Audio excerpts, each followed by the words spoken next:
C'est l'heure de l'histoire du club sur LCI. Laura Pouget est avec nous comme chaque jour. Laura, votre histoire aujourd'hui, c'est celle de l'univers impitoyable de l'entreprise Facebook. Celle qu'il est dénoncée par une femme, Sarah Wynne Williams, c'est son nom, une ancienne salariée de l'entreprise. Sur ces images, tenez, vous la voyez mercredi dernier, prêtant serment devant les sénateurs américains. Elle témoignait devant la sous-commission judiciaire au sujet des liens de Meta, maison mère de Facebook, avec la Chine. Et voici ce qu'elle en a dit. On écoute. Mark Zuckerberg s'est proclamé champion de la liberté d'expression, mais j'ai vu Meta travailler main dans la main avec le Parti communiste chinois pour construire et tester des outils de censure sur mesure qui ont réduit au silence et censuré leurs détracteurs. Lorsque Pékin a exigé de Facebook qu'il supprime le compte d'un éminent dissident chinois vivant sur le sol américain, la société s'est exécutée. Elle a ensuite menti au Congrès lorsqu'elle a été interrogée sur l'incident lors d'une audition au Sénat. Oui. Le sénateur républicain qui préside l'instance a précisé que Facebook avait désespérément essayé d'empêcher cette audition. On comprend pourquoi, c'est pas très bon quand même pour l'image de la marque. Et ce n'est qu'une des facettes du témoignage de cette femme, Sarah Wynne Williams, contre son ancien employeur. Les autres peuvent se lire, tenez, dans ce livre qu'elle a fait paraître le 11 mars dernier aux États-Unis. Il s'appelle Careless People, à traduire par personne négligente en français, et il vise clairement tous ceux qui l'encadraient chez Facebook. Elle y a passé 6 ans, de 2011 à 2017, en tant que chargée des relations public-monde. Ce qu'elle décrit, en fait, c'est un rythme de travail si intense qu'il vous force à oublier tout le reste de votre vie. Voici un extrait qui parle de sa patronne de l'époque. Je sentais que je n'avais pas d'autre choix que de m'adapter à sa routine en ne dormant que quelques heures, entre 1h et 5h du matin, quand je savais qu'elle était endormie, afin d'être sûre d'être disponible pour répondre à ses mails quand elle les envoyait. Et encore, c'est rien. Comment il y a pire que ça. Oui, il y a la scène de l'accouchement. C'est-à-dire Sarah Wynne Williams raconte que lorsqu'elle est en train d'accoucher de son premier enfant, en train d'accoucher Magali, c'est-à-dire, je la cite, dans la salle d'accouchement, les pieds dans les étriers, en plein travail. Elle reçoit un message de la numéro 2 de Facebook qui demande à être briefée avant de rencontrer le président brésilien. Et là, à votre avis ? Elle répond pas. Dans la vraie vie, elle répond pas. Mais Elle attrape son ordinateur portable pour lui écrire un mail de réponse. Son mari lui demande de s'arrêter, le médecin aussi, mais elle va jusqu'au bout et elle envoie le mail. Je ne peux pas blâmer uniquement Facebook, dit-elle. J'ai toujours été ce genre de personne qui ne veut pas décevoir les autres. Mais c'est aussi vrai que chez Facebook, je n'avais pas le sentiment d'avoir le choix. Et cette question du non-choix va se confirmer avec la naissance de son deuxième enfant. Je m'attends pire. Racontez, c'est-à-dire ? Lors de son deuxième accouchement, elle manque de mourir d'une embolie, tombe dans le coma, se réveille sous assistance respiratoire. Pourtant, même lors de son congé maternité, Facebook continue d'avoir des exigences envers elle. Et dès le premier jour de son retour, son patron direct, un certain Joël Kaplan, lui fait une évaluation de performance dans laquelle il lui reproche de n'avoir pas été suffisamment réactive pendant son absence. Oui, mais elle était dans le coma. Elle raconte qu'ensuite, son comportement à son égard est devenu de plus en plus inapproprié, jusqu'à la pousser à porter plainte pour harcèlement sexuel contre lui. Il est désormais à la tête des affaires internationales de Meta. En fait, ce qu'elle décrit chez Facebook, c'est une entreprise où certaines têtes d'affiche avaient tous les pouvoirs. Et Mark Zuckerberg, alors, le grand patron ? C'est plus anecdotique, tout en étant dans la même veine. Elle raconte qu'un jour, une soirée jeu de société est organisée en équipe, où il devient de plus en plus évident au fil des heures que tout le monde le laisse gagner, sauf elle. Il l'accuse ensuite d'avoir triché. Ouais. Au vu de toutes ces révélations, vous imaginez, panique chez Facebook. L'entreprise s'est défendue avant même le jour de la sortie, en affirmant que Sarah Wynne Williams avait été renvoyée pour mauvaise performance et comportement toxique. La critique du New York Times décrit ainsi son livre, un récit qui commence comme une farce et se termine comme une tragédie. Celui du Washington Post affirme avoir été inondé de demandes de Meta concernant ses projets d'articles.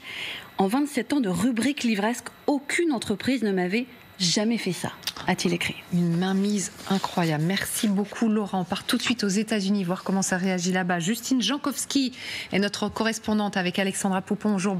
Bonjour, Justine. Est-ce que déjà le livre fait du bruit ? Visiblement, Meta aurait engagé des procédures pour empêcher la publication du livre. Oui, figurez-vous que nous, ici, depuis un mois, on n'a quasiment pas entendu parler de ce livre, et ce pour une bonne raison, et bien parce que le groupe Meta a tenté d'empêcher sa publication. En fait, il a saisi la justice pour deux raisons. D'abord, parce qu'il estime que le livre contient des accusations fausses, des accusations périmées, et aussi parce que l'autrice Sarah Wynne Williams, avant de partir de l'entreprise, en la quittant, elle a signé un accord de non-dénigrement, et forcément, avec ce livre, eh bien, elle viole cet accord. Alors, la justice a donné raison au groupe Meta, et en fait c'est pour ça que Sarah Wynne Williams n'a pas pu faire la promotion de son livre, de la publicité ou même en parler sur les plateaux de télévision. Et c'est en fait l'arroseur arrosé, on va dire, c'est justement cette censure au pays de la liberté d'expression qui a propulsé le livre en tête des ventes sur la liste du prestigieux New York Times, sur Amazon ou encore dans les librairies Barnes & Noble. C'est un peu l'équivalent de la Fnac ici. Alors, l'histoire aurait pu s'arrêter là, ça aurait pu se terminer, mais figurez-vous qu'on vient d'apprendre que Sarah Wynne Williams, elle a été entendue au Sénat il y a quelques jours parce que dans son livre, vous l'avez dit, eh bien, elle accuse le groupe de Facebook de se rapprocher de la Chine, de travailler avec le gouvernement chinois pour notamment silencier des dissidents chinois. Et on le sait, les sénateurs américains s'intéressent de très près à ce rapprochement entre Mark Zuckerberg et l'Empire du Milieu. Merci beaucoup Justine, c'est extrêmement intéressant. On va poursuivre la discussion pour aller plus loin avec notre invité Daniel Ishbia. Bonjour, journaliste spécialisé dans les hautes technologies. Il y a plusieurs volets, effectivement, le côté avec la Chine, on va y revenir. Sur la façon de travailler, sur les relations qui visiblement sont assez toxiques. On est loin quand même de l'image un peu cool que renvoyaient jusqu'ici les grandes entreprises de la Silicon Valley. Écoutez, j'ai écrit la biographie de Bill Gates, de Steve Jobs, l'histoire de Google, et puis bon, celle de Zuckerberg, et puis j'ai étudié d'autres sociétés comme Amazon. Ce qui se passe, c'est courant dans la Silicon Valley. Je ne dis pas que c'est bien ou pas bien, mais les gens qui rentrent dans ces genres de boîtes savent très bien qu'ils ne vont pas rentrer pour une partie de plaisir. La concurrence dans la Silicon Valley est terrible. Donc ils embauchent et en général, ils vont à la sortie des universités, ils prennent les meilleurs ingénieurs qu'ils puissent trouver, ils leur offrent des ponts d'or, mais la contrepartie, c'est qu'il va falloir bosser comme des dingues. Moi, même quand j'ai raconté l'histoire de Bill Gates en 95, il y avait déjà des histoires comme ça dans les années 80 avec les gens, par exemple, qui écrivaient Windows, où le gars a failli, comment dire, il est parti à l'hôpital, l'un des ingénieurs qui faisait Windows. Donc c'était quand même déjà comme ça, parce que nous sommes dans des sociétés qui sont au sommet, où il y a une concurrence énorme, mais sans vouloir prendre leur défense, il y a des contreparties. D'abord, ce sont des métiers assez fun, quand on aime bien. Et puis, par exemple, chez Microsoft, à l'époque, quand j'ai écrit le livre, le premier livre est paru en 95, il y avait déjà des gens qui prenaient leur retraite, écoutez bien, à 40 ans, tellement ils avaient gagné d'argent. Oui. Donc, il y a une contrepartie. Je peux comprendre ce qu'a vécu cette fille, que ça peut être très difficile si elle n'est pas en accord fondamentalement avec ça, mais c'est un jeu qu'on accepte de jouer ou pas. Avec mise à part, bon, il y a quelques accusations quand même d'agression sexuelle, et là on verra si la justice lui donne raison ou pas. Ça peut évidemment être mis à part. Sur les relations avec la Chine, ce qui intéresse le Sénat, on voit encore les images de l'audition de l'ancien employé de Facebook, là, c'était il y a quelques jours. Ça par contre, les États-Unis plaisantent pas avec ça. Est-ce que d'après vous, sa parole là est crédible? C'est possible selon vous? Ben, écoutez, Google a essayé de rentrer en Chine, Microsoft, et pareil pour Facebook. Mark Zuckerberg s'est même mis à prendre le chinois. Il est allé là-bas, il a parlé en chinois aux foules, il a essayé de les amadouer. Et qu'on le veuille ou non, ça a été pareil pour Google. Si on veut rentrer là-bas, il faut jouer en partie leurs règles. Donc c'est vrai que ce ne sont pas des pays démocratiques. Après, bon, l'éthique et le business sont très difficiles à marier. Est-ce que pour rentrer en Chine, Facebook doit faire des concessions?